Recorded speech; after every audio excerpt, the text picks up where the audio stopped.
Stanford University.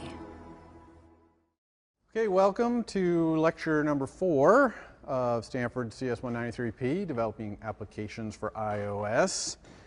Today we're going to finish up what we started on Tuesday with Foundation, talk a little bit about the collection classes and how to enumerate them, and what we mean by the term property list, which is related to that, and also a little about user defaults, which is also related to property lists. And once we finish up all that foundation stuff, we're actually going to go back to talking about the language, although not really about the language, but about how we use the language. Specifically, how do we create objects, and then how do we manage the memory for those objects, okay? And then I'm going to do a demo at the end, which is going to be a demo of some of these collection classes, NS number, introspection, a lot of the things you're going to need for your homework this week. So hopefully I'll leave enough time to be able to do a lot there until you'll be able to see really how to do most of the things that we're going to ask you to do on your homework. So more on Foundation Framework. Let's talk about arrays. So every language, arrays are really fundamental and important to building anything complicated.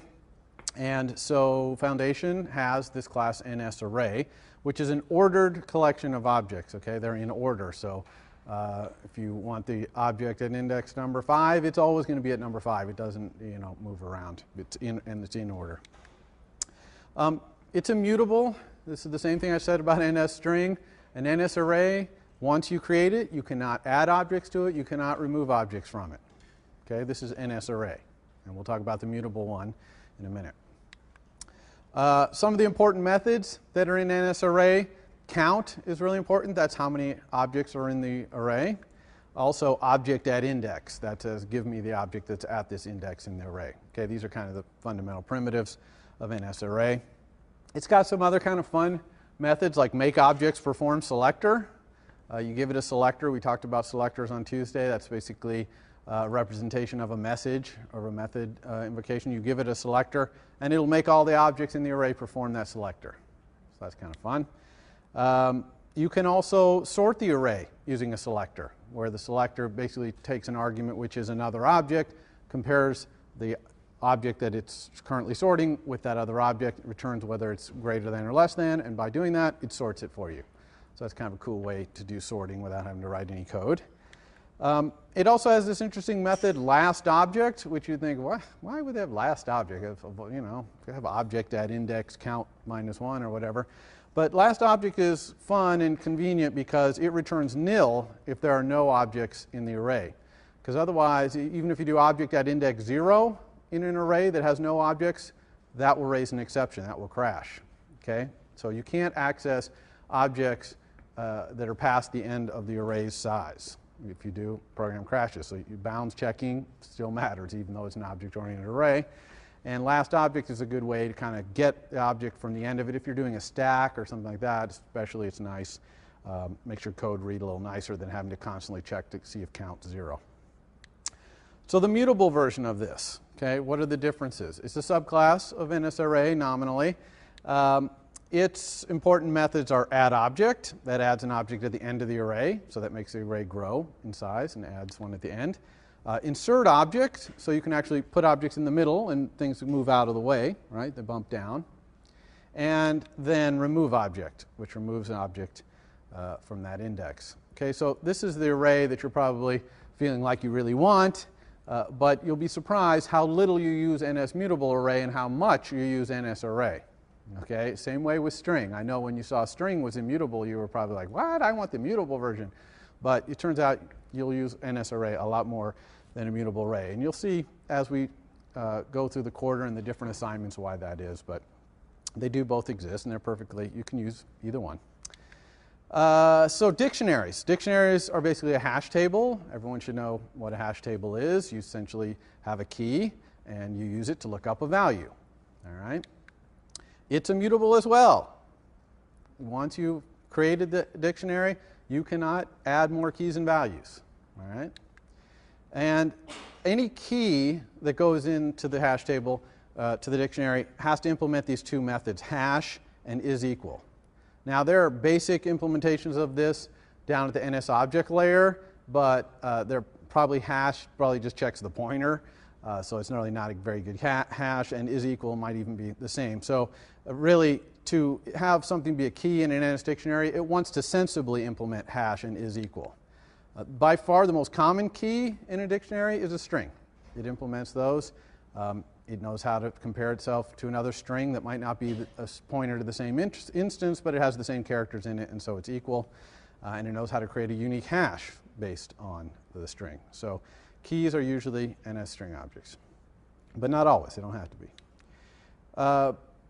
Important methods here: count, same thing. That's how many keys, key value pairs. Object for key, that's the other primitive. Give it a key, gives you back an object. Very straightforward. It also has some methods like all keys, which will return you an array of all the keys. Right? Makes some sense. And all values as well. You can get those. The mutable version of the dictionary, again, this one you'll actually use a little bit more than like mutable array and mutable string. Set object is the way you put an object in the hash table. And remove object for key is how you remove one. Okay? So those are the primitives for the mutable.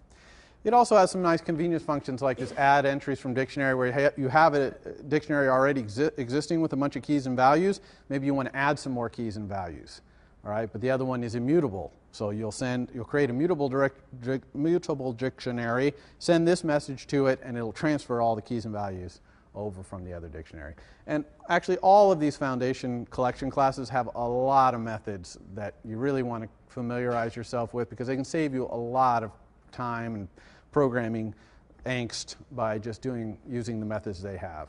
Okay, so take a look at those. Really familiarize yourself with those three classes especially. The fourth collection class is NS set, which sometimes is the weak stepsister of the other ones, but turns out set is a pretty valuable way to represent a bunch of objects as well. A set is an unordered collection of objects, and all the objects have to be unique, so you can't have any duplicates. An array could have the same objects in it 100 times, right, at each index. But a set, all the objects have to be unique, and it's not ordered, so you can never say object add index. Okay, so it's immutable. Its important methods: count, as usual, how many are in this set. And really important method is contains object. Okay, returns a Boolean whether this set contains this object. You can imagine using set. You learned in computer science, I'm sure, set theory and things like that. You can imagine using NS set for some of the problems you would solve using set theory. It also has a cool method called any object. It'll just return any random object out of the thing. And we'll show you why that is cool. It also returns nil if there's no objects in there.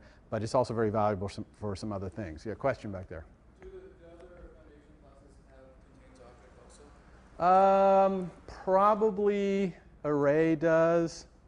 Oh, sorry. The question is, do the other classes besides set have this method contains object? I'm sure they probably do. I don't remember offhand which ones do, but I think array probably has that. Question? I was wondering if you could explain the logic behind putting in immutable versions as well as mutable versions. Yeah, so the question is, why do we make such a big deal here about we have the mutable versions of all these things, and then we have the immutable ones, and then we have the mutable ones? The main answer to that question is memory management. And we're going to talk about that later today. If you have an immutable thing, its memory doesn't have to be owned, somebody's managing that memory. You can pass these immutable ones, the read-only ones, you can pass them around and they kind of ephemerally come and go as people need them. We've been using all immutable strings, for example, when we did the display.text, set a string by a pending string. Those are all immutable strings. We haven't used any mutable strings as yet, for example. And in the demo today I will do a mutable thing, just so you can see what that looks like. But the answer to your question is memory management. That's why we do that. Question? Does contains object compare to pointers, or can it is there a comparison function that compares to objects? Yes. Right, so the question does contains object mean this object pointer is in the set, or does it mean there's an object equal to this object, is equal in a semantic sense to it? And let me go down here and I'll talk to you about a couple other methods. Just make objects perform. Here's a method that does the is equal. Okay, member. So member does is equal on the object to find out if it's in there and returns the object that it found that matched. Okay? Whereas contains object is telling you this object itself, this instance is in their set. Okay? And those are two different things, subtle difference, but important. Mutable set, mutable version has add object and remove object. And it also has three kind of cool union, minus, and intersect set where you can take two sets and say union them and get a new set. You know, you have a mutable set, you union it with another set and you'll get a larger set, right? So that's one of the things that you might want to do with a mutable set that you wouldn't do with a regular set. Mutable sets, medium commonness, because a lot of times you're creating them, you're collecting some classes, and we're going to use a mutable set, hopefully if we have time, in the demo today. You'll see why we do that. All right, so enumeration. So you've got these dictionaries, arrays, sets, and now you want to enumerate through all the items in there, either all the keys or all the values in a dictionary or all the values in an array or a set. How do you do that? And there is language support for this, I believe similar to what's in Java. If I can remember, I can never remember which languages have which things, but I think Java has this one. It's basically for in, all right? And it looks like this. So if I wanted to enumerate through all the objects in an array, I would say my array, ns array star my array equals something. So I have an array that I got from somewhere. I made it myself or somebody gave it to me. And then I just say for variable typed, so ns string star string. Now I could type string outside of the loop, but usually we do it right here in line. For variable in my array, and then inside the curly braces, the variable string in this case will have the next item in the array. So it's just a for loop where it's iterating through, enumerating through actually each of the items in the array. So every time through there, this is going to ask the next object in the array, what's your double value, for example. Okay, make sense? Question? What if all the types inside the NS array are not all strings? Yeah, so the question is, what if my array has mixed objects, not all NS strings? And I'm going to show you that right now. It's like a shill in the audience for me. So what if you had a set, let's say, or it could be an array or whatever, but I'm just going to say a set to show you something different, where in the set is different kinds of objects. Might be strings, could be numbers, could be other kind of things. So how would that work? Well, we would just do for, when we do our for, we'll do for ID obj, okay, instead of ns string star string, I'm going to do ID obj in my set. And then inside the curly braces, I'm going to be careful what I do in there, okay, because obj is ID, pointer to any kind of object. I'm extremely likely to want to do some introspection there. Ask it what kind of class it is, and then maybe send it that kind of message, or if it's another kind of class, send it a different message. This code make sense? We're going to do that today as well in demo. Looping through the keys or values of a dictionary, exactly the same. So here I have a dictionary whose keys could be any kind of object, and so I say for ID key in my dictionary. The for in for dictionaries goes through the keys, not the values. And if you want the values, you would just send object for key to the dictionary inside the loop, and you get the values, right? You look up the hash table. Notice here that key is not an NS string star, it's just an ID, but I don't need to do any introspection to do object for key on it. Okay, NS dictionary, you can pass any object to object for key. If there's no hash in there, if it doesn't hash well, or it hashes but it doesn't equal the thing once it's hashed, then you're just going to get nil.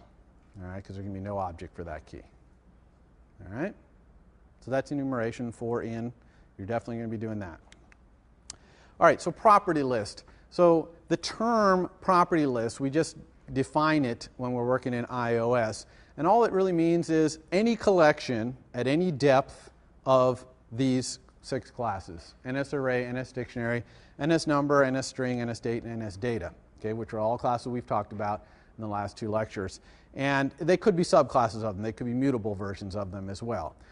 But if you build any structure out of these, then we call that a property list. So for example, an array would be a property list if all the members in the array were also property lists. So if they were all strings, or if they were all arrays of something that is also a property list, then that would be you'd be able to call that array a property list. Or for a dictionary, all the keys and all the values must all be property list. Okay? So I use an example here, an array of dictionaries whose keys are strings and values are NS numbers, that would be a property list, because all the keys and values and all the values of the arrays, everything is all one of those 6 classes. Why do we define this term property list? Why do we even say this? Because there's some API throughout the SDK that can operate on property lists. Okay? It's a method that will say something like this one, write to file. You specify a path. The variable I have there in the square bracket is plist, so that's the thing I'm sending it to. That could be an NS array, NS dictionary implements this method, but the bottom line is the thing you send it to has to be a property list, so it can't be an array with other things in there besides the 6 magic foundation classes, or this method will not work. Okay? And you'll see some property lists. Your first homework is going to require you to implement some API that takes and receives property lists as well. And that's mostly, I put that in there so that you, A, understand the concept of property list, and B, so you understand how to work with dictionaries and arrays, because that's really one of the main focus points of today's homework, is how to work with all this stuff. All right, one other miscellaneous foundation thing I want to throw in here, because it's very related to property lists, so this is really appropriate time to throw it in here, is NS user defaults. So NS user defaults is lightweight storage of property lists. Okay? And that storage persists between launches of your application. So it's like preferences, right? Things that your user, you want to store about what your user is doing, that the next time they launch, you want to have that information available. However, it's not a SQL database, okay? It's basically it's for small things, arrays of strings, maybe dictionary with arrays as the values, but then the arrays have strings again. You know, small stuff. It's really for user preferences, basically, or for maybe storing the way the user interface is currently laid out, so when they come back, it's that way again. Things like that. You read and write from NS user defaults using this shared instance called standard user defaults. You can see I'm sending this class method, standard user defaults, to the class NS user defaults. I'm getting the shared instance. Okay, it's shared. Every time you call this, you get the same instance. And then you can send it different messages, like this one is set array for key. And so RV array right there would have to be an NS array. Now the items in the NS array can be any property list items. So it'll keep going down and down, following inside of the collections. And then the for key is just how the string you're going to use to look it back up when you read it back in. So what do some of the methods look like? You can set all primitives, so there's like set double, set int, set bool. You can get them back, so integer for key. Notice integer for key returns NS integer instead of int. NS integer is just a type def that makes it so depending on what platform you're on, you get a 32-bit int or a 64-bit int if you're on a 64-bit machine. You can treat it as the same as if it were an int. It's a primitive. It's a type def to a primitive type. And then set object for key, that works as long as obj is a property list. It can be any property list. Array for key is a little different than just getting an object for key, because if that object that's in the user defaults for that key is not an array, this will return nil. So that's a subtle difference than just saying object for key. Yeah? Can NS user defaults be shared between applications? No. The question is, can NS user defaults be shared between applications? And the answer is absolutely not. Okay, one thing you're going to learn when you run your application is there's very strict boundaries between applications. There's a sandbox that you get to play in that you can't see other application sandboxes for obvious reasons. Okay.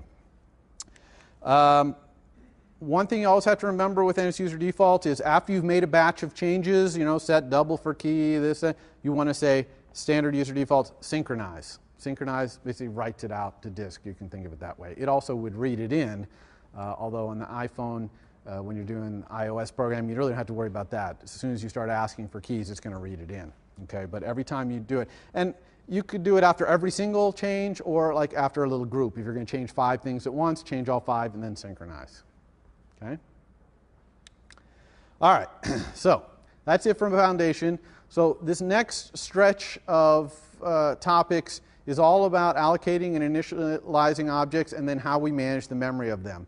This can seem, the first time you see it, like, oh my gosh, all these rules, how am I ever going to keep up with all this memory and these objects? But you're going to find that when you start programming, there's actually very little to do.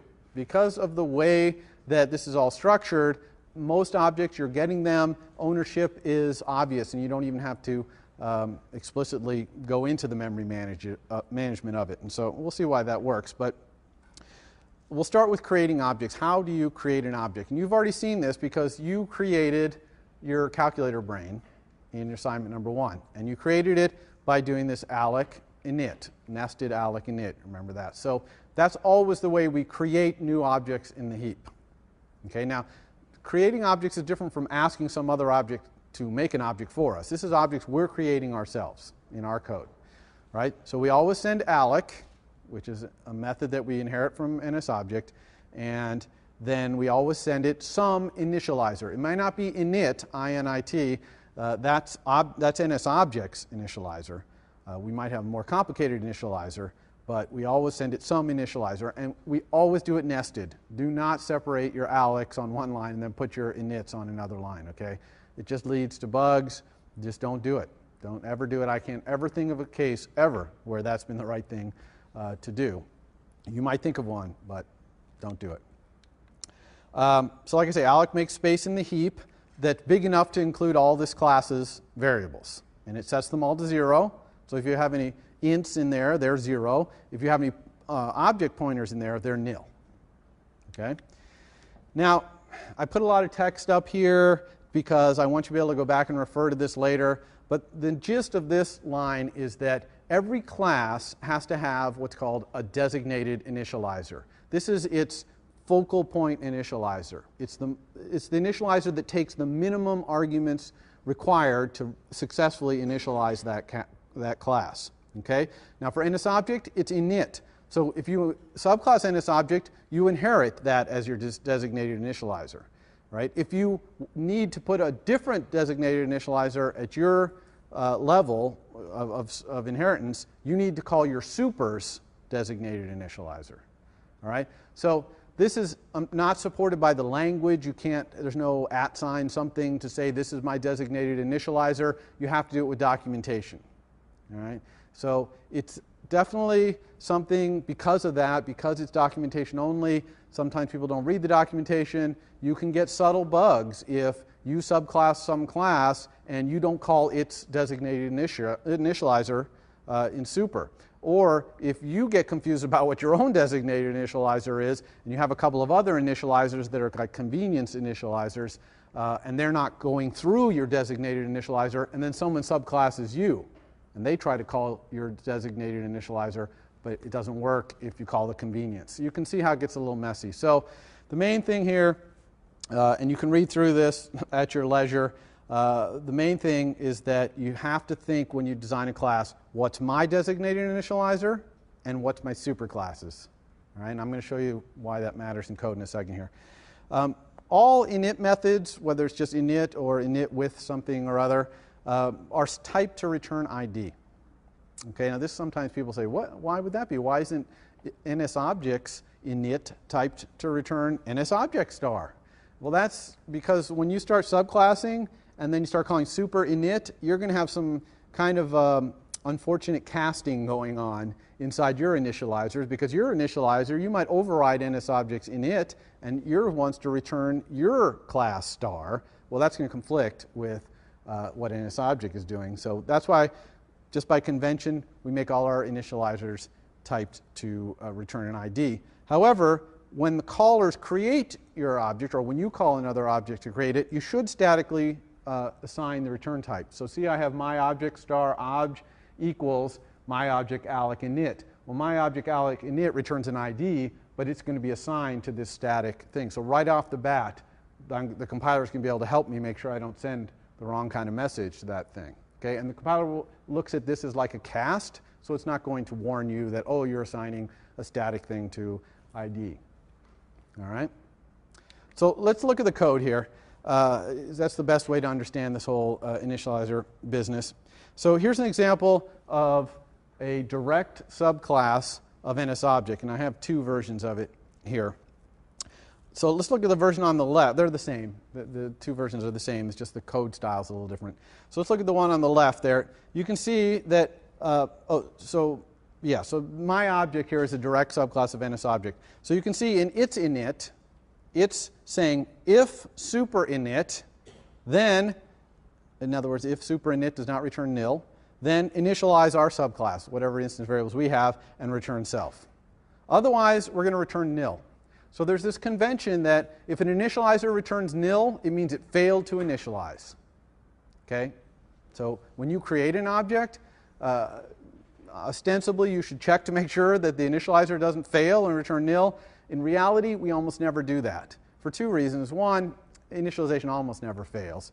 But two, remember that sending a message to nil is okay. And so you might have code path later where if that thing really came back nil, some other if would fail because you send a message to nil, it returns 0. You know, that's implicitly false, etc. So this is a little odd. People look at this and are like, what is this if super init? That's weird, but we definitely, that's a convention to do it that way. And actually, we do it usually more on the right, which is really strange because you're going to say, what? Self equals self. You don't assign self. But actually, self is just, turns out to be an instance variable, and you can assign it. And so only in our inits, that's the only place we would ever do this, we do this weird thing, if self equals super init, then we initialize it, and then we return self at the end. Now, why do we do it the way on the right? There's kind of a coding style idea, which I buy into, which is that you don't want to be returning out of the middle of ifs. You see the one on the left? It returns two different places inside curly braces of ifs. It's better to have your return right at the bottom. Okay? So we're using self as our variable to collect whether it's, you know, in this case nil or not, and then returning at the bottom. So if you see the code on the right in an example, I didn't want you to freak out and say, what? He never showed us that. But it's essentially similar to the one on the left. Question? Were you allocating memory, or is it something that happens before? Okay. So the question is, where are we allocating memory here? And the answer is, we're not. Remember that to create an object is two steps. One is alloc. That's where we allocate the memory. Now we're initializing. So the memory's already been created because someone's called alloc. That's the answer. Okay, so we're not talking about it. And alloc, there's really only one other way to alloc. There's this alloc from zone, basically, where you can zone your memory, but we don't ever do any of that in this class. It's alloc is how you alloc. Yeah. The question is, can you call init more than once on the same object? And the answer is, don't do that. Okay? That is not the semantic you want to have. Okay, so don't do that. That's a very good question, because sometimes it seems like, oh, I need to reinitialize my object now. I'm going to call this initializer again. Okay, don't do it. Basically, the convention is we don't do that. So design your object so that that's the case. And that's definitely the case in iOS. You will never call an init of any kind twice on an object that's in the iOS SDK. All right, so here's another example. This is a subclass of calculator brain where it has a convenience initializer. This is not a new designated initializer. Calculator brain's designated initializer in this case is still init. Okay? So I've come up with this idea, what if we wanted to have our calculator brain be able to have an array of valid operations? Probably it should be a set, but let's say an array of valid operations. And so we want to have an initializer that says initialize with valid operations. But we're going to define our semantics that if they don't provide any valid operations, then we'll just assume all operations are valid. Okay, so that makes this a convenience initializer. It's not required, this valid operations array. Therefore, we don't want to make it our designated initializer, because then we're forcing people to call this when they could just pass nil. If that's what you want, let them call init, the designated initializer you get from NSObject. But notice in the implementation of a convenience initializer, we call self designated initializer. You see that? Self equals self init. Kind of weird. But init is our designated initializer. Now, we may or may not have an implementation of init, but we certainly inherit one from NSObject because it's NSObject's designated initializer. Right? And then we can use a property or something to set our valid operations to the array. Okay? Now, if that self equals self init had failed and returned nil, would that line self.valid operations equals an array, would that fail? Would that crash or anything? The answer is no. Because remember, if you send a message to nil, it just does nothing. It doesn't crash. It's just like it did nothing. If it has a return value, it would return 0, but it does nothing. And when you say self.validOperations, you're calling the setter of the valid operations property. So you're essentially invoking a method. So if self would nil right there, that line, nothing would happen. Okay, I put that intentionally just to remind you about this property stuff. All right. So yeah, I talked about that. So now here's calculator brain with a designated initializer. Okay, so now I've changed my mind and I've decided valid operations is required. You have to have valid operations, and it has to have at least one valid operation in it, or we are not going to allow you to initialize this class. So now I'm calling self equals super init. Okay, why am I doing that? Because this is my designated initializer. I need to call my super's designated initializer from my designated initializer. Okay, so that's why I'm calling super, because that's NS objects. And then I'm checking the array to make sure it has something in it. And if it does, then I'm going to set my valid operations to an array, and off we go. Otherwise, I'm going to say self equals nil and return self. In other words, I'm going to fail to initialize, because I'm requiring that the valid operation list have at least one operation in it. I should probably go on to check if that operation, that array item is even a valid operation. But in any case, you get the idea here. Notice at the bottom, I was winced to even read this, but you see I have init, I've had to return nil. Okay? Why is that? Because it's not valid to have a calculator brain without a valid operations thing. So if someone calls alloc init on me, I have to return nil, because I'm not in a valid state. All right? So I do all this to emphasize that if you're going to have a requirement in your object that it can't really function until it's been initialized in a certain way, you have to make that a designated initializer. And from there, you have to call your super's designated initializer. The other thing I need to say right there is this is bad design. All right? You do not want to build objects like this if you can help it. It's much better to build objects that will sensibly default in some way if you send init or some simpler thing. You don't want to build a bunch of requirements to make your object work. Now, sometimes you can't avoid it. You're going to have an object, it needs some piece of information, or it just doesn't make sense to exist. That's fine. But don't do it willy-nilly. Question? What happens to the memory? That's an extremely good question. Let me see if I can remember how that happens. I think the answer there is, the question is, what happens to the memory that got alloced if you send init and it returns nil? And I think you leak. Having init return nil is really an error condition, right? Your code should never call init here. That would be just a mistake. So probably the right thing to do in init is like raise an exception or something. Have your program crash. It's definitely not, it's an error condition. It's not normal operation. Oh, I didn't init, I'll return nil. Because yeah, you're going to leak that memory. We'll talk about memory leaking in a moment here. All right. Let's talk about another class that you're going to subclass a lot, which is UI view. Okay, a view represents a rectangular area on the screen that you're going to draw in.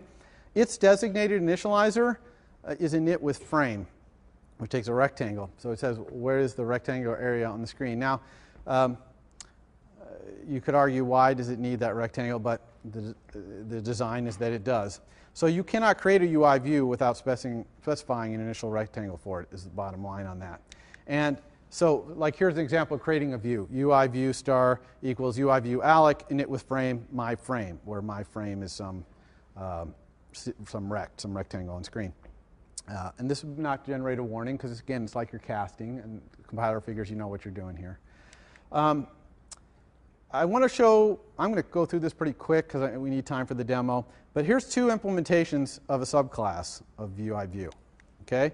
One is going to keep init with frame as its designated initializer, and it adds a convenience method, init to fit. So this view takes some class shape star, which I'm not showing you what it is, it's just some made-up class. And you can create this view by saying UI view alloc init to fit and give it a shape. Okay? Now, what that class is going to do is calculate the rectangle of that shape, or a rectangle for that shape, and then init with frame. In other words, call its designated initializer on itself, right? And then our init with frame is going to call super init with frame, because that's our super's designated initializer. Then here's another implementation where it's the other way around. let's say you can't create this view without providing a valid shape. It just won't let you do it. In that case, it's going to call the designated initializer of super over here in the init to fit, okay, because that's the designated initializer of this UI view. And then the init with frame is just going to call our own designated initializer. Okay, so hopefully that's enough examples for you to understand this designated initializer, calling super.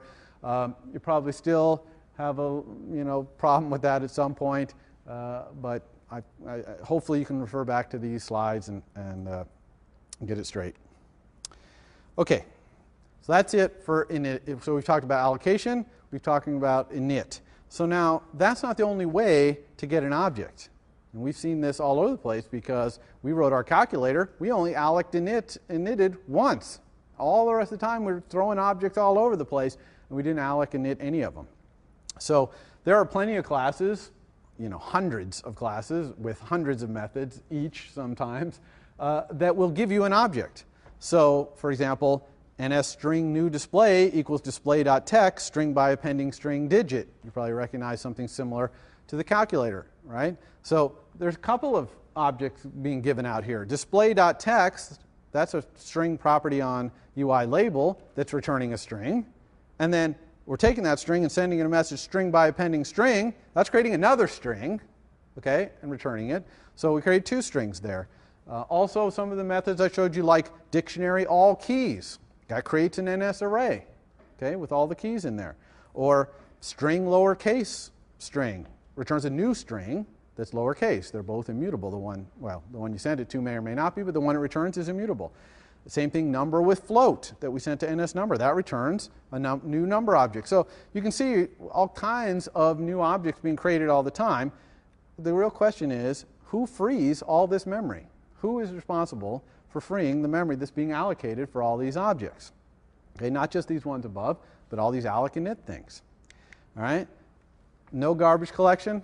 Said that before. So on some platforms, the memory is just garbage collected, right? Anything in the heap that doesn't have a pointer to it eventually gets collected, and that memory gets used. We don't have that here, okay? Not on iOS. On the Mac, actually, you do have garbage collection in Objective-C, but not on the iOS platforms.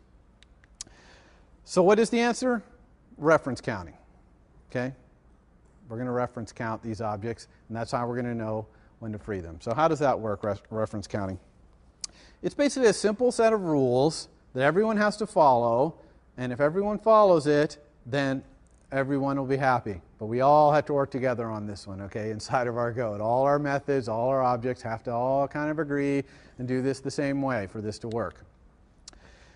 The main rule is that you have to take ownership for an object if you want to keep a pointer to it.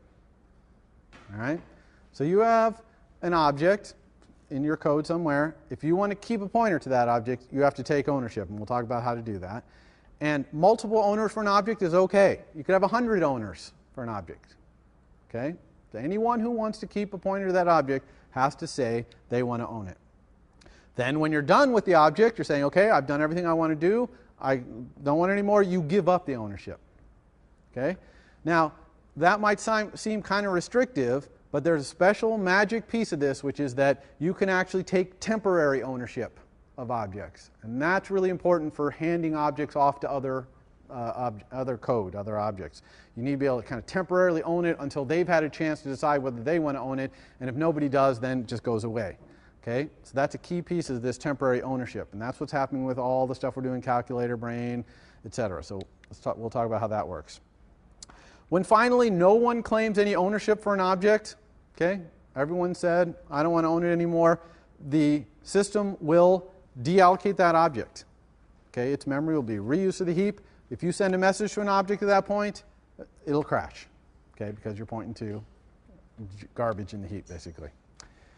All right, so when do you have to take ownership? When do you, this is kind of poorly worded, when do you get ownership, or what makes it so that you get ownership when you say I want ownership?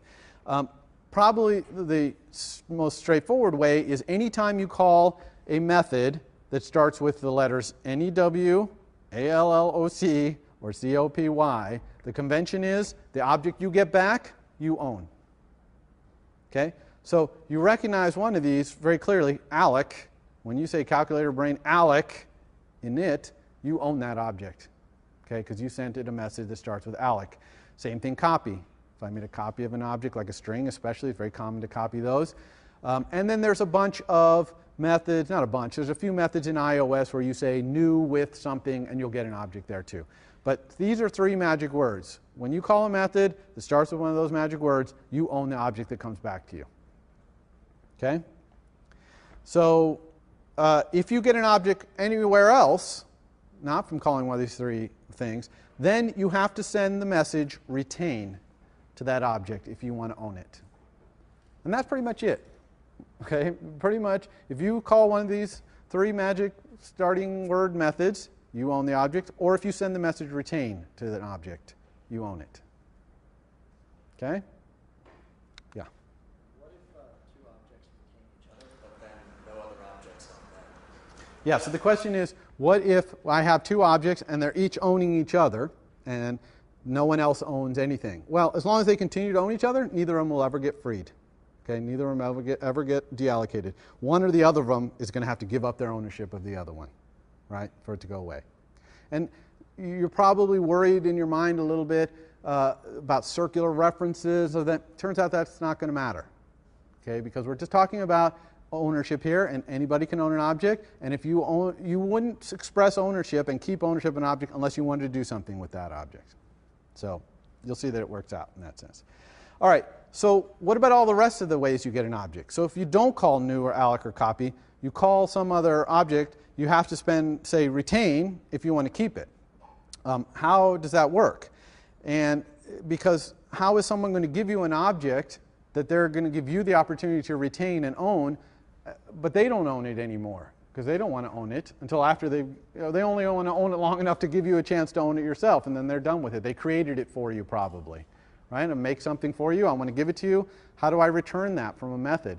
Well, the answer is there's a way to do this temporary ownership. And the only reason you would temporarily own an object is because you want to give it to someone else.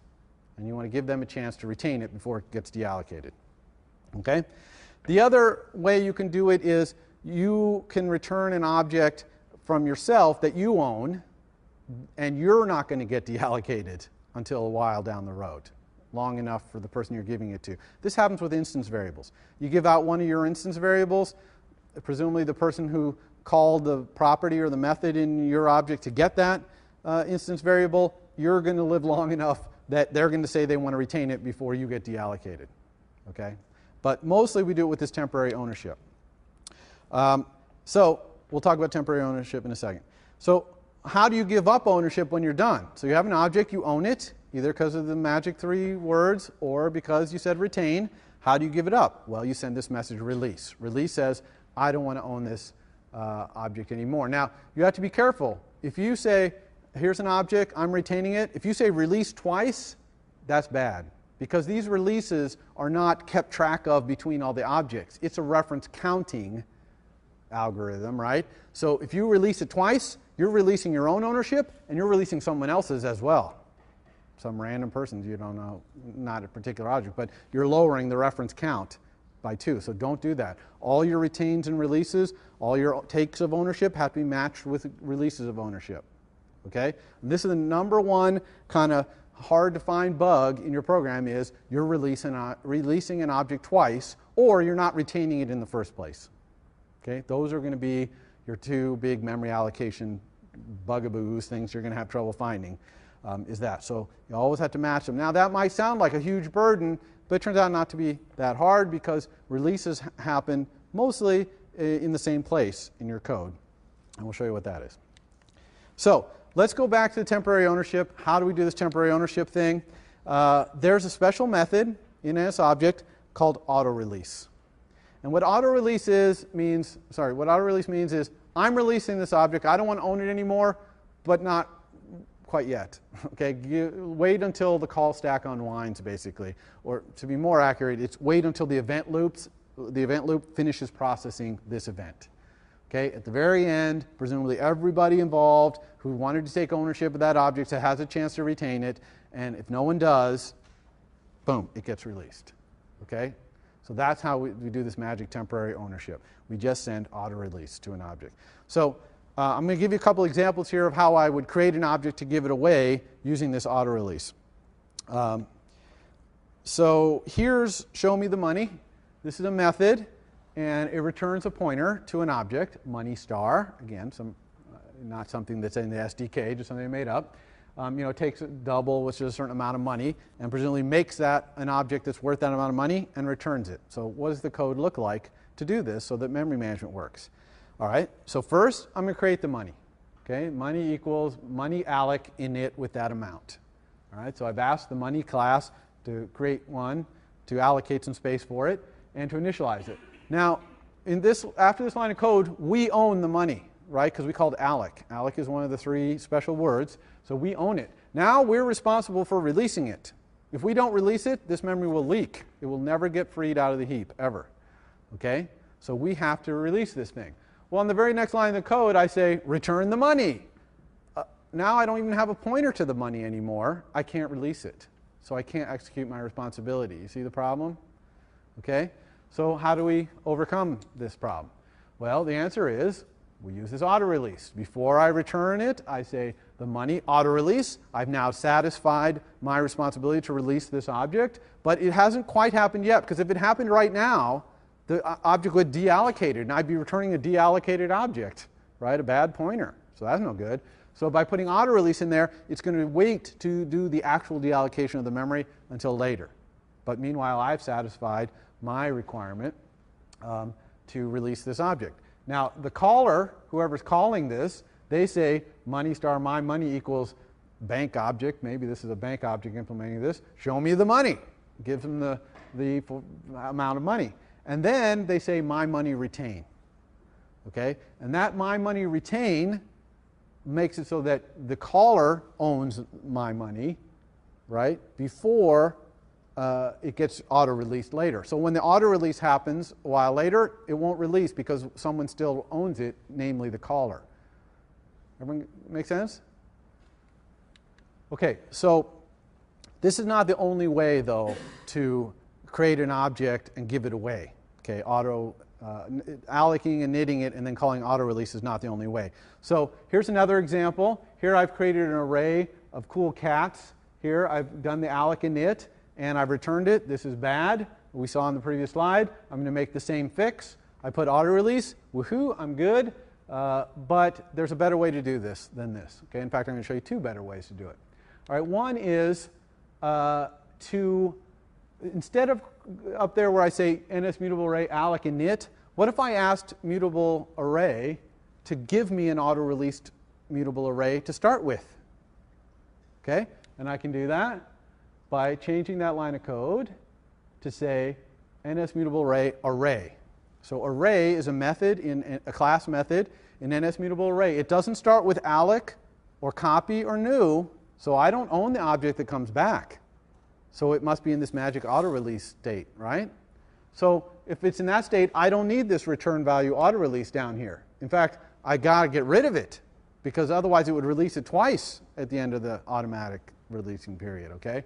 So this makes the code a little simpler, right? Because I start out with an auto-released object that I got from ns mutable array, and I add the objects I want to it, and then I return it. And this is perfectly fine.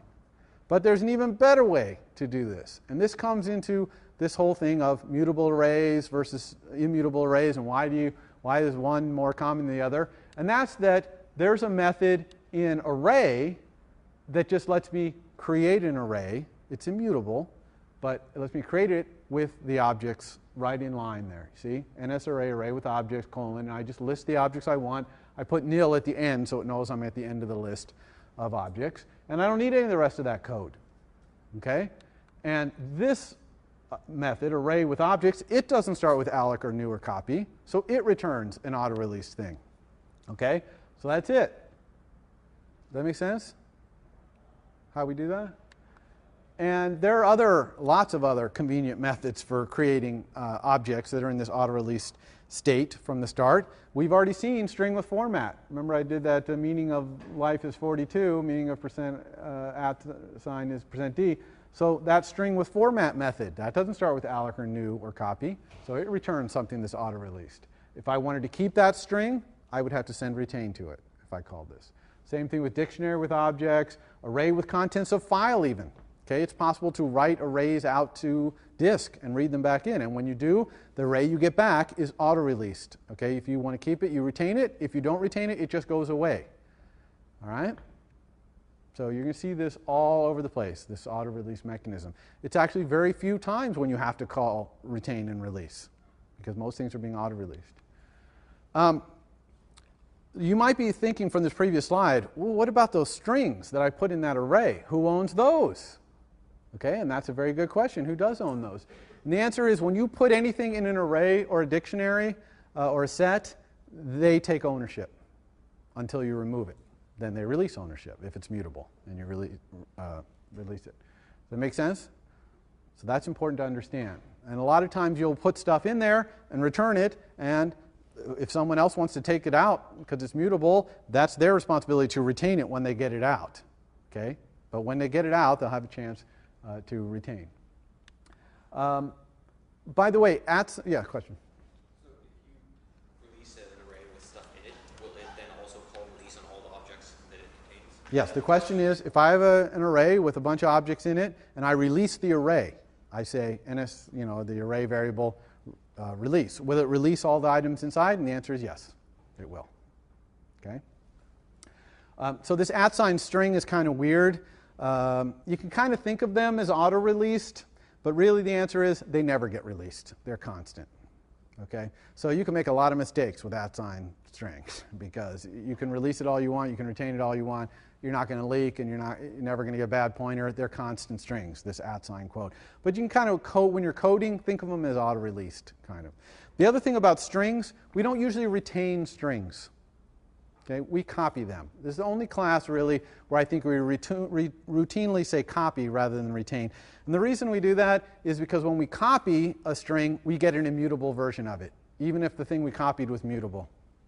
Okay, and a lot of times if someone's handing us a string as an argument, they might have built it up using NS mutable string, and they hand it to us, but we don't want to be having a pointer to something that we can, muck around in, right? We don't want it to be mutable for us, unless our API says mutable string. We just want to get a string that's nice and safe and read-only, and so we send copy. And NS string, very efficient at doing copy. Okay, so don't feel like, oh, I'm copying this whole string, it's killing me. It's very, very efficient. If it's already immutable, it's just basically like a reference count. It's kind of like retain. If it's mutable, it's going to copy the bits out of there, but in a very efficient way. So string objects we usually copy, not retain. Any place you would think about retaining a string, you probably want to copy it, actually. One kind of programming technique you want to release objects as soon as you can. Don't have an object sitting around, you have ownership of it, but you're really never going to do anything with it again. You're just too lazy to release, or you promise you're going to release it some other time. Release it right away. Okay? The reason for that is people reading your code will know that you're not going to intend to go use that object later. Okay? So release them as soon as you know you don't want them anymore. It's not an efficiency thing, it's just more of a code readability thing. Okay, deallocation. So what happens exactly when the last owner calls release? Nobody owns this object anymore.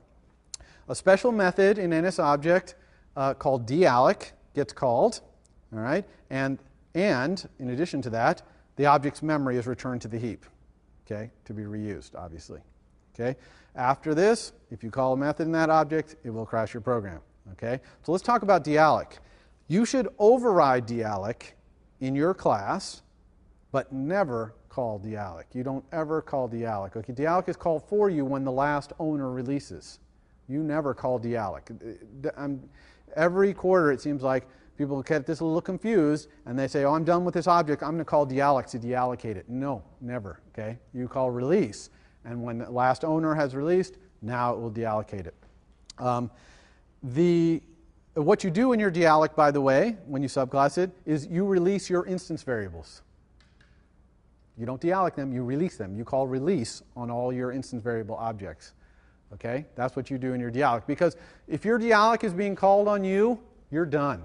Your heap is going to get your space in the heap is going to get eliminated. So you got to clean up everything, and there's nothing you can do to stop it at that point. You're already headed towards deallocation. You cannot stop it. So in your dealloc, you want to clean up all the memory usage you're doing. So most of your alloc inits in your code, the releases, since alloc init is like doing a retain, right? It's alloc, so you own it.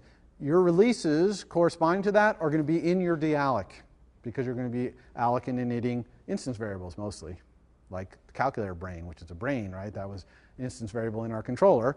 We did not put release for our brain in our dealloc, and we needed to. Okay? So in your assignment today, one of the required tasks is go back to the calculator thing we did last week and fix the memory allocation problems. And that's the one you're going to want to fix. Okay? You're going to want to release that brain in your dealloc. Okay? I say you can never call dealloc. Actually, there is one place you call dealloc, which is in your dealloc. You got to call super dealloc, because obviously you want to give your super class a chance to release its instance variables too, right? So that's the only time you ever call dealloc. Inside your dealloc, you call super dealloc. That's it. So here's an example of a dealloc. Maybe it's my controller. I've enhanced it some. I'm releasing my brain. I've got other object instance variable. I'm releasing that, and then I'm calling super dealloc. Simple. Okay, this is what your deallocs always look like. Just release your instance variables, super dealloc. And some people say, well, I should set my brain to nil now or something because I just released it. It doesn't matter. This object's never going to see the light of day. Okay, it's going to be dealloced.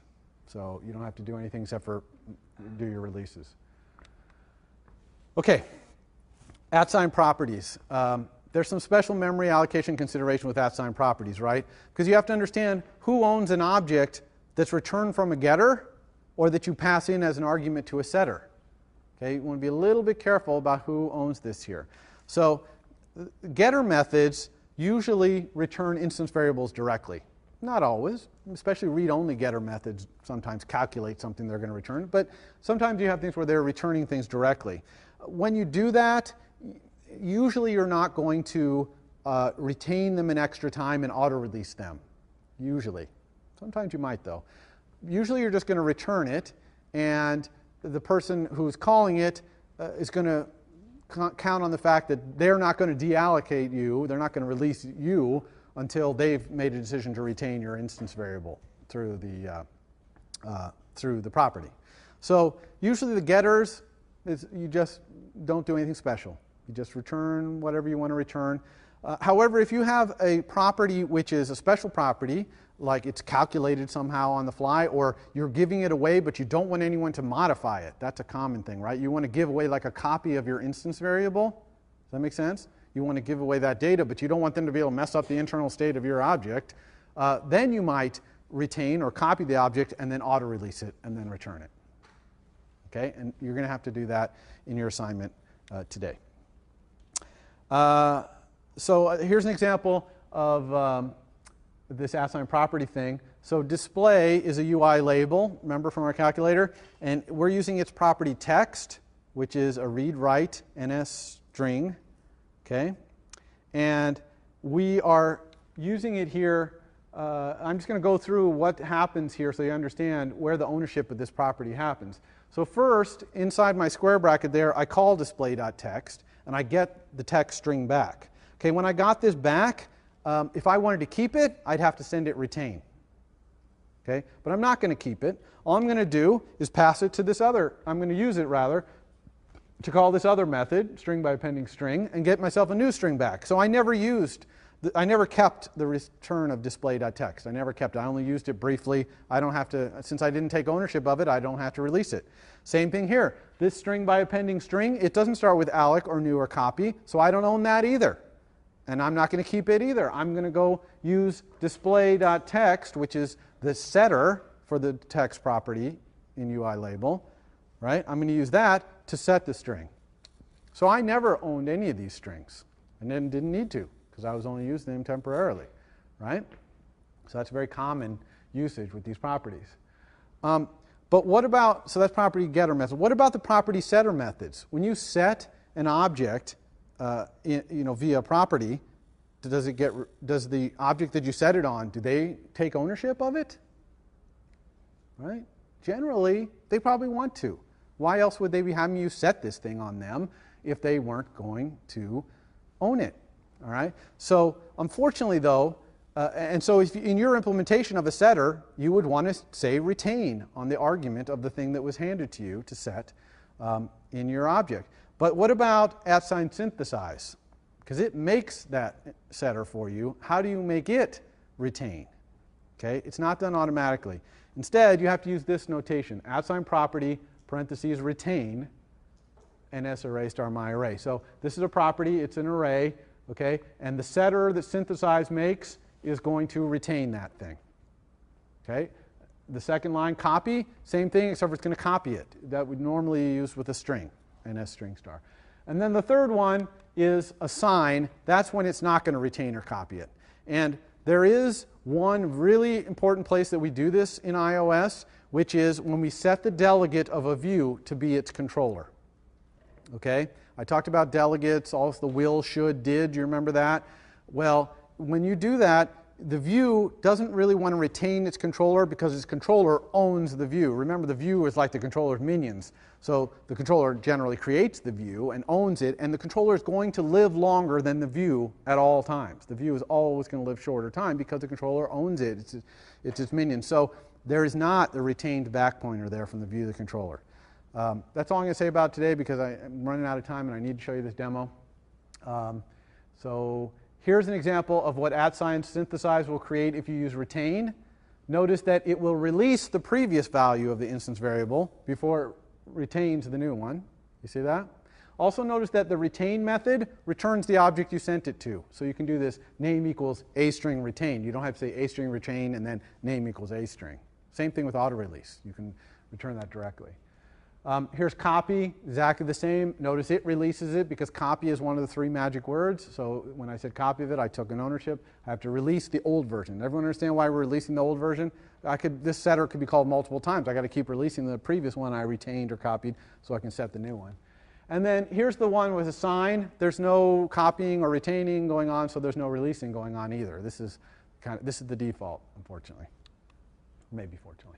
All right, so next time I'm going to talk about view hierarchy and custom views, the application lifecycle, the view controllers lifecycle, navigation controllers. We're really going to start getting into the heart of how you build a significant application next time. But right now I'm going to do the demo. Got 10 minutes to do it. It's going to be tight, but we'll see. The demo is called Collector. I'm going to post full code, even though in 10 minutes I'm only going to get part of this code done. I'll post the full code. I already have actually, or maybe not. But right after the lecture, I'll post the full code for this thing. What it does is really simple. It collects objects, strings and numbers, and then reports statistics about them. How many numbers it collected, how many strings it collected, etc. This is obviously contrived to show you how to do introspection and arrays and dictionaries, etc. So in this demo, our model is this class called Collector that I'm going to create. The view is just going to be a bunch of random buttons that have strings and numbers on them, and when you click on one, it's going to collect it. And our controller is going to be Collector View Controller, and all it's going to do is get the messages from the buttons and turn around and call the model to collect. As I do this, watch for how we use NSNumber to wrap primitives, how we use introspection, and how I do properties. Okay? And also enumeration and some other things if I get to that. So that's the demo I'm going to do. So I'm going to start from scratch here in Xcode. And I'm just going to create a new project. I'm going to call it Collector.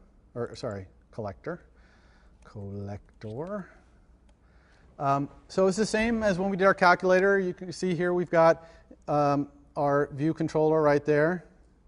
And we've also got our view, which is our calculator view controller. I'm going to start off right away by creating my model, which I'm going to call Collector.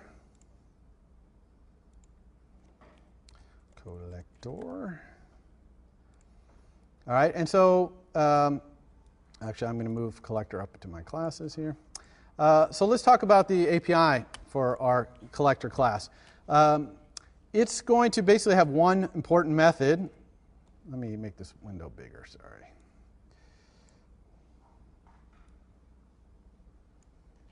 Okay. So it's going to have one important method, which is called collect. Okay? And collect is going to take an ID, any random object, and it's going to collect statistics about the objects that it collects. So you just call collect on it a whole bunch of times with strings or numbers. It could be enhanced to do other things over time, but that's the two it's going to do. And then it reports statistics. So the two statistics I'm going to do here, I'm making them properties. One is total string count, and the other statistic is total number count. Oops. Okay, now the way I'm going to implement my collector is I'm going to have a mutable dictionary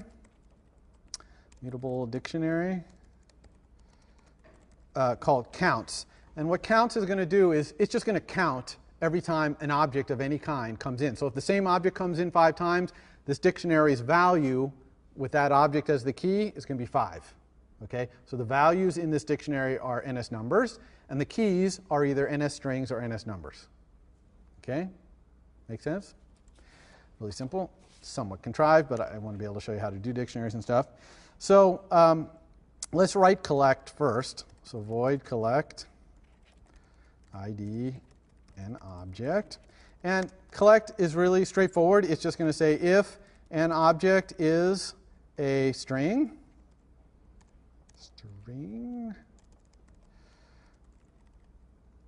or if an object is a number, because that's the only two things I'm going to handle in this class. Again, it could be enhanced over time.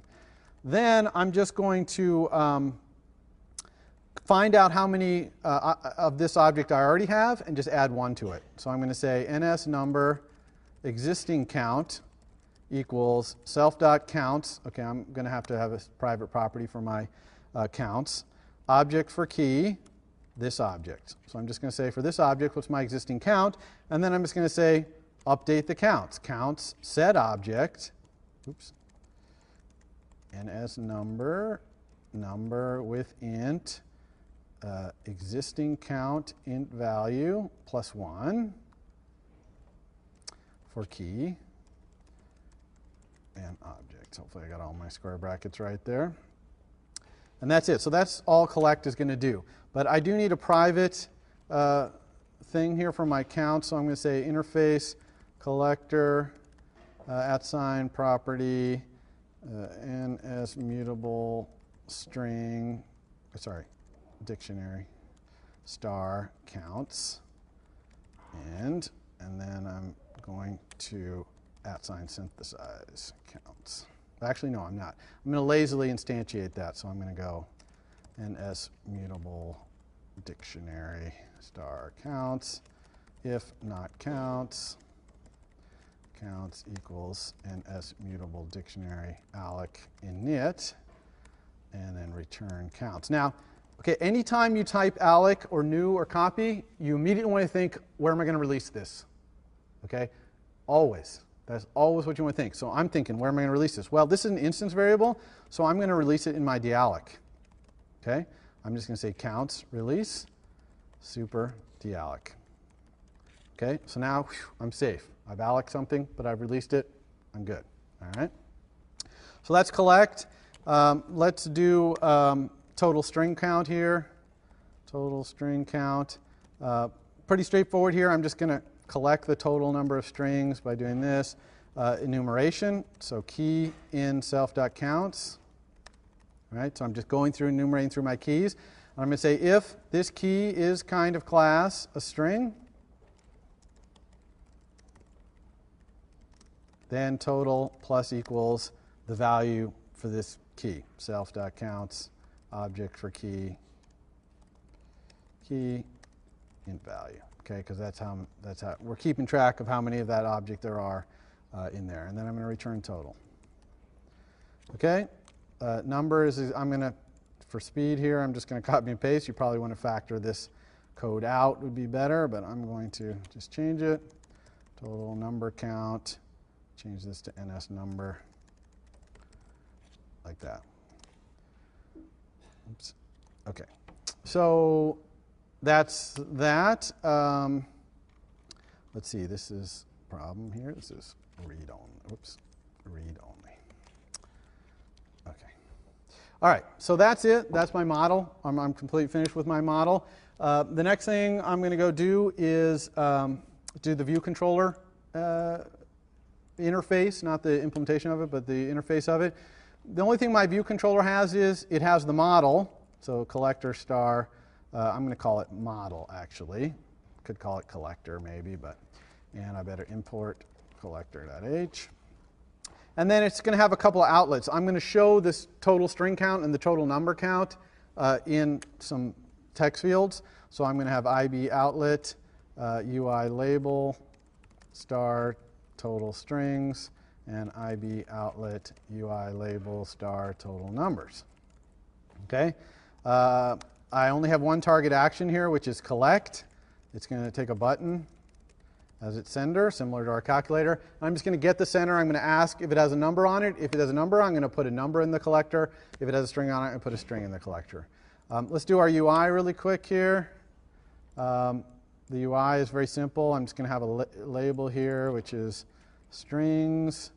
We'll make that a little bigger. We can. Right there. We'll make the alignment there. So this is just a label here, copy and paste, strings and numbers. And then we'll make another couple labels to actually show the values. Start them out 0. Paste like that. Let's wire these up. So I'm holding down Control and dragging out. This is total strings. Control, drag this out. This is total numbers. Then I'll just get a button, bring it out here. This is going to be my prototype for sending collect. So I'm wire that up to collect. And then I'm just going to copy and paste this a whole bunch of times. Paste, paste, paste, paste, paste. Oops. I'll make a really nice UI here, well lined up. Okay. And we'll put some words in here, maybe red. How about cat? How about some numbers, 7 and 35.4? And how about like hello? And maybe good, oops, goodbye, and up and down. Okay, so remember I copied and pasted them, so they're all pointing, they're all going to say collect. So that's the end of that. We go back here, we'll do our implementation of our controller. I'm going to get rid of all the junk in here, except for I'm going to keep dealloc this time, and I am going to dealloc my model. Release. Okay. So now let's do the collect. IB action, collect, UI button, star sender. Here's what I'm going to do here. I'm going to say, I'm going to get its double value, and I'm going to say double value equals the sender's title labels texts double value. And I'm just going to say if the double value is non-zero, I'm going to assume it's a number. So if I had a 0 on a button, that wouldn't work, but whatever. So if it is a double value, then I'm going to say to my model, I'm going to, for expediency, do this here. So I'm going to say to my model, collect an NS number with double value. Oops. Otherwise, I'm going to have my model just collect the sender's title, oops, sender's title label text. Okay? And then I'm going to actually put, just for speed here, if my model is not created, then my model equals collector alloc init. And again, I released it here in dealloc, so that's good. The last thing I want to do here is update my UI every time they press a button here. So I'm going to create a little private method, update UI, and it's just going to say total numbers, total numbers dot text equal, equals, not this thing, NS string, string with format, %G, it's actually %D, and then I'm going to guess my model, total number count. There you go. And total strings dot text equals ns string with format %d model dot total. Now this is probably not that good because if my update UI got called before my collect, then this would crash, because, or it wouldn't crash, but it would print 0, which maybe that's okay actually. Maybe that's not even a bad way to have this work because my model is only created right here. So anyway, I think this should work. This is speed programming. We'll find out here. So now, see, as I press on numbers, it tells me more and more and more numbers. If I press on a word, so you can see it's collecting the statistics on what's pressed, okay? Now, a couple of things let me tell you about. One is the code that's posted online. I did a couple more things, like I actually create a set of all strings that were ever added, okay? And since a set only has each string in there once, then it's possible to find out how many unique strings or how many unique numbers as well. So take a look at that because you will have to do a set on your homework as well. I'm going to take, I know I'm over time here, but I'm going to take 1 minute to talk about your homework, just so you have a feeling for what that's about. It'll be posted right after this lecture. Your homework is basically going to be to take your existing calculator and modify it so that it works with variables. So that instead of just saying 3 plus 4 equals, I can say 3 plus x equals. Okay? And it's going to remember an expression with, could be multiple variables. And then you're going to have like a test button on your UI that just says solve, and it's going to kind of pick random numbers for your variables just for it to solve it and see if it's doing the right thing. So this homework is primarily about how to do introspection. You're going to need a mutable array in there for sure. You're going to want to understand a little bit about how to build an API in Objective-C. I actually show you a new API for your calculator brain. And this homework is really about your calculator brain. All you're doing in the UI and the controller is mostly just putting the buttons so that people can press on variables, and then also that little solve testing button. So this is really about building a calculator brain that has a more sophisticated API. Okay? And I don't walk you through the whole thing like we did last week where I'm showing you every single button to click. However, I am going to mostly walk you through this one, how we're going to kind of do this, how we're going to implement this, etc. So I'm not really quite expecting you to be able to just automatically go out and build something sophisticated in Objective-C, but I still want you to get the feel for what it's like to use all these various classes and such like that. So it seems like a long homework, but it's actually not a lot of code to write. There's a lot of explanation in the homework as well. If you have any questions, you know where to find us. And sorry for keeping you late, and I will see you next week. For more, please visit us at stanford.edu.